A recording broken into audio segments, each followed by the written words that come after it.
Pagbasa mula sa aklat ni Propeta Isaías. Ito ang lingkod ko na aking itataas, na aking pinili at kinalulugdan.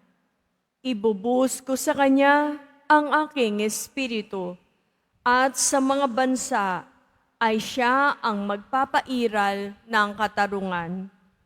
Mahinahon at banayad kung siya'y magsalita, ni hindi magtataas ng kanyang tinig. Ang marupok na tamboy hindi babaliin, ilaw na aandap-andap di niya papatayin, at ang katarungan ang paiiralin. Di siya mawawala ng pag-asa, ni masisiraan ng loob. Paghahariin niya ang katarungan sa daigdig. Ang mga bansa sa malayo ay buong pananabik na maghintay sa kanyang mga tupa.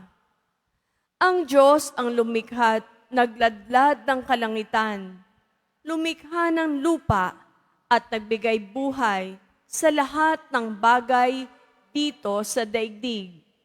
At ngayon, ang Panginoong Diyos ay nagsabi sa kanyang lingkod, "Akong Panginoon, tumawag sa iyo. Binigyan kita ng kapangyarihan upang pairalin ang katarungan sa daigdig. Sa pamamagitan mo ay gagawa ako ng pakikipagtipan sa lahat ng tao at magdadala ng liwanag sa lahat ng bansa.